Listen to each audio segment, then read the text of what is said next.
Look at that. Oh, sarap. Putang ina.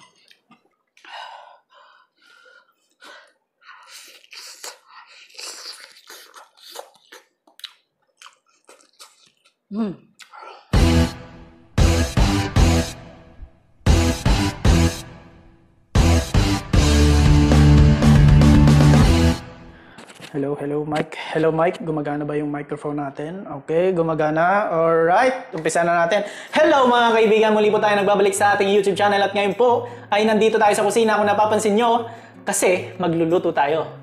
May iba naman, no? So, ilang araw na ako nag-crave sa sinigang. Gusto kong kumain ng sinigang na hipon. Huling kain ko pa yata ng sinigang na hipon sa Pilipinas pa. So, pumunta ako ng fish market kanina. Bilisan lang natin yung pagkwento. Pumunta ako ng fish market kanina, no? Para maghanap ng hipon. Kaso wala nga tayong nahanap na hipon kasi merong hipon kaso maliliit. Hindi ko trip, no? So, doon sa kabilang building ng fish market, no? Pumunta ako. Meron akong nakitang hipon. Putang, ang laking hipon. So, no? Sabi ko, sige, ito na lang lulutuin ko. Ito na lang gagawin kong sinigang. Sinigang na lobster tayo mga kaibigan, no? So, ito. Bumili ako ng 3 kilo. 4 na piraso siya. Malalaki siya. Average size lang siya. Pwede na. Yan, Sariwang-sariwa, no? Kakahuli lang daw nito. So, umpisa na natin. Let's go! So, yun. Nagbabalik tayo mga kaibigan. Naugasan na natin yung lobster natin. At bago tayo mag-umpisa, ano ba mga kailangan nating ingredients? So, meron tayong kamatis, meron tayong sibuyas, at meron tayong talong, meron din tayong okra, meron din tayong siling pansigang, meron tayong labanos, meron tayong sitaw, at syempre hindi mawawala ang kangkong mga kaibigan. Kangkong is life. So, at ang gagamitin ko pang asim ngayon ay walang iba kundi ang sinigang sa sampalok ni Mama Sitas. Mama Sitas. Ba't ka naman? So, yun na yung mga ingredients natin. Tara, hiwain na natin yung mga ingredients natin at pisahan na natin magluto. At so yun no, nagbabalik tayo nang dahil sa katangahan ko, hindi ko na-on ang microphone. So, ang galing! So, mag-sound trip muna tayo no, habang pinapanood nyo kung paano ko hiniwa yung mga ingredients natin. Okay, this is it. Nothing's gonna change my love for you. You ought to know by now how much I love you. The word may change my whole life through, but nothing's gonna change my love for you. Nothing's gonna change my love for you. You ought to know by now how much I love you. One thing you can be sure of, I'll never ask for more than your love. Nothing's gonna change my love for you. You ought to know by now how much I love you. The world may change my whole life through, but nothing's gonna change my love for you. Thank you, Sir Money.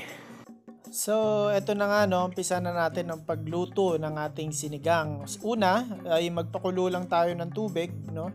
Antayin natin kumulo yung tubig, tsaka natin ilagay yung sibuyas, kamatis, at ang labanos. So, takpan lang natin yung ating nilulutuan para mas mabilis kumulo ang ating tubig. No? A few moments later. So, yun, no? After ng ilang minutes, kumulo na yung ating tubig. At oras na, no? Para ilagay natin yung ating sibuyas. Alright. Ilagay natin yung sibuyas. And then, sunod natin yung kamatis, no? After ng kamatis, ilagay natin yung labanos. After nyan, pakuloy lang natin siya ng mga 10 minutes, no? Para lumabas yung lasa, yung katas ng bawat ingredients na nailagay natin sa kumukulong tubig. So, habang nag-aantay tayo, Sir Manny? Nothing's gonna change my love for you. You ought to know by now how much I love you. One thing you can be sure. So yun no, napakuluan na natin yung ating ingredients, sibuyas, kamatis at yung labanos no. Malasa na tong tubig na to at mas lalong lalasa pa yan no pag nailagay na natin itong ating lobster. So I decided na 2 lobster lang muna yung ilalagay ko kasi masyadong malalaki sila at parang hindi magkasya dito sa ating lutuan, no? So, gagamitin ko yung another lobster na dalawa para sa isang video natin sa susunod. Ibang lobster recipe naman, no? Okay.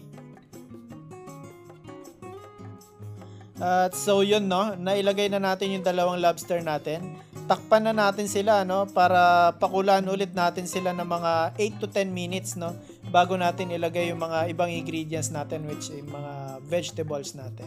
Okay.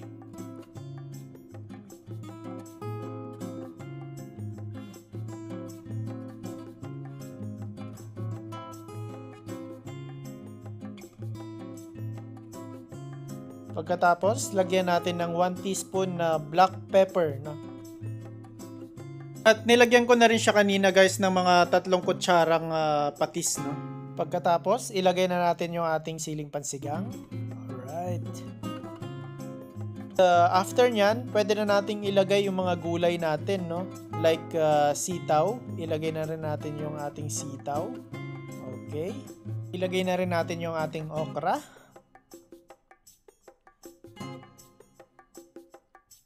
After ng okra, ilagay na rin natin yung ating talong. Tapos takpan lang natin siya ng mga 5 minutes, no? Tsaka natin ilagay itong ating pang-asim, which is Mamacita's Sinigang sa Sampalok. Mix.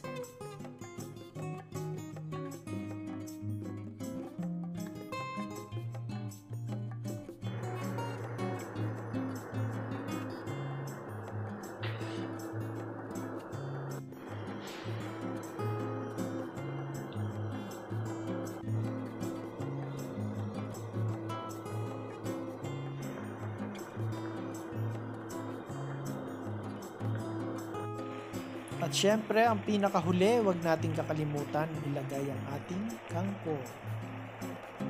At after natin ilagay yung kangkong, takpan lang natin siya ng mga 5 minutes, no? At after nyan, okay na siguro yan. Husgahan na natin yan, kaibigan. Let's go!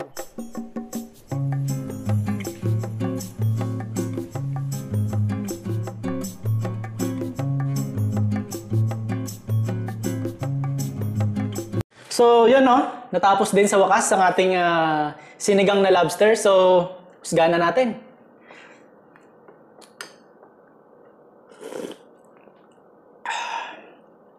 Sarap gagi. Pwede na! Tangin.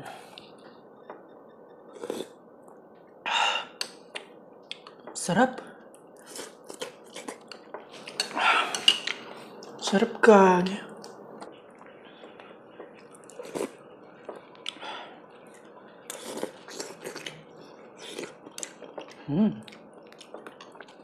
Sarap.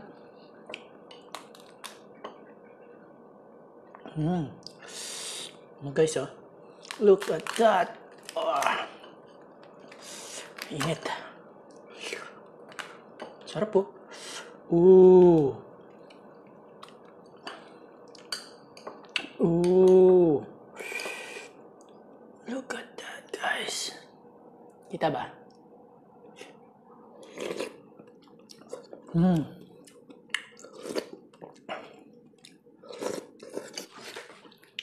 So, hindi na ako magra-rice, no? Hindi na ako magra-rice. Ubusin ko to.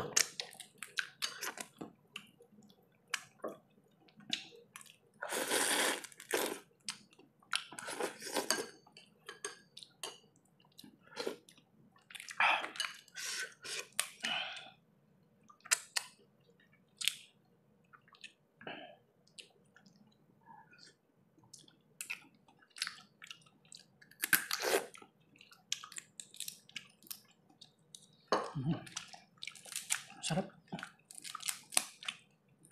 Ano nyo guys, oh. Oh, shit.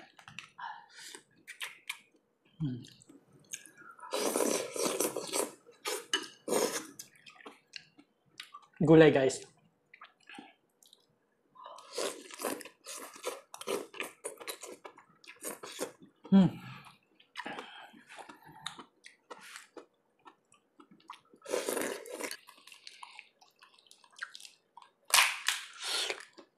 Ula. Ulala. Yan nyo guys, oh. Oh.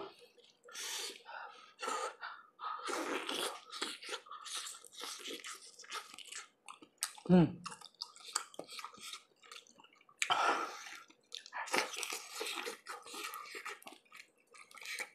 Mm.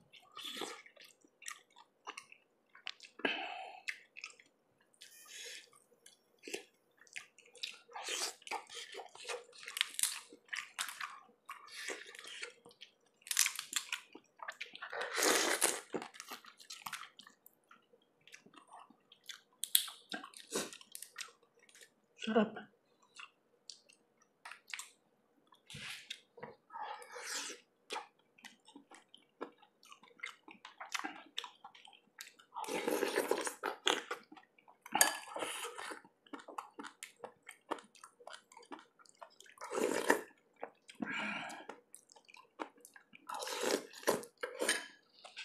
Meron pang isa guys. Ito.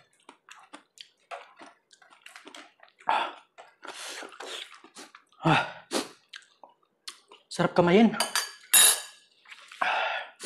Sarap kamayin guys. Init.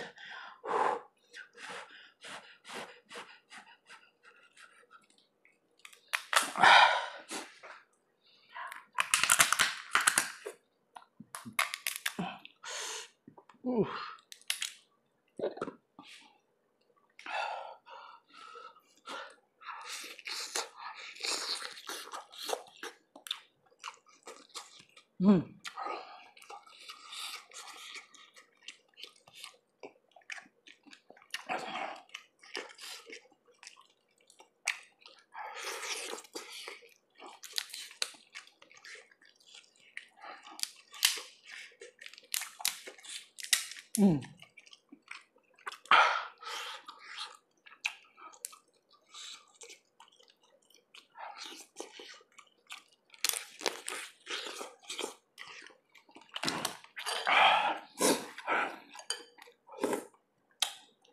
Mm. Sarap guys. Masarap kumain ng nakatayo.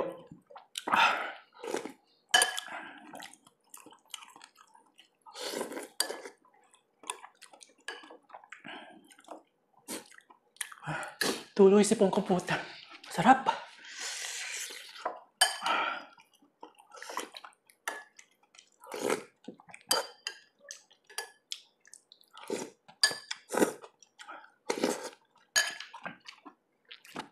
So yun guys, no, dito ko na tatapusin ang video na to.